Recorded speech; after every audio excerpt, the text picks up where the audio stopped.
Hello friends, welcome to गुमामा kitchen को। आज आसतु बनैबा बरा जोटा कि मुझे बिरी रे करछि बिरी बरा। तो आसतु बनैबा। देखुथिबे मु एठी बिरी नै जाइछि जोटा कि मु राति रे बतुरे देइथिली। सकाळो केते भल भाबरे से बतुरी जाइछि। आमे ताको भल भाबरे धोई मिक्स जार रे नै जिबा। मिक्स कला तार पानी दबानी। जदि बा देबे ताले अल्प टिके देबे। पूरा काठुआ काठुआ ही से मिक्स हम बटा हम। देखुथिबे केते काठुआ भाबरे बटा हिची। तो एमती ही तार काठुआ ही रखिबे, बेसी पानिया करिवेनी। एबे हमें गोटे जगह ताको काढ़ी नवा से बिरी को।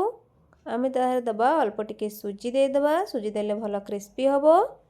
सुजी देला परे आमे दे दबा लूण दे दबा। जीरा अल्प टिके दे दबा। जीरा देला परे आमे दे दबा कटा कंचा लंका दे दबा। कटा पियाज दे दबा। आउ भुसरंग पत्र दे दबा। देई ताको आमे भल भाबरे गोळेई दबा। देखुथिबे भल भाबरे गोळेई देई आमे ताको घोड़ेई दबा। 10 रु 20 मिनिट पाई आमे ताको घोड़ेई दबा।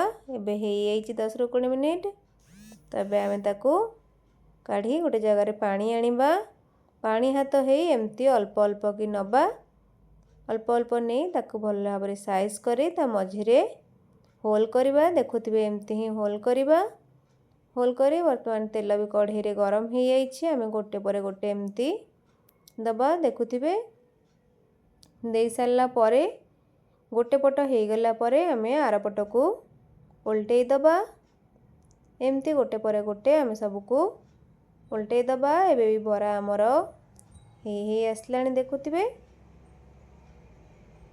तो सबको भल भाबरे उल्टेई सारला परे आमे काढ़ी नबा। देखंतु एबे हमर बरा रेडी हो जाइछि।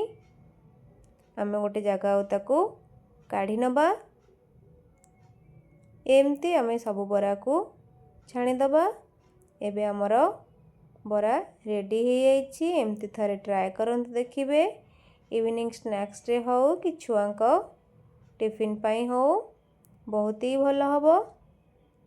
यदि मो रेसिपीटा भल लगी थाए ताले लाइक शेयर आउ सब्सक्राइब करिवे। रहिली जय जगन्नाथ।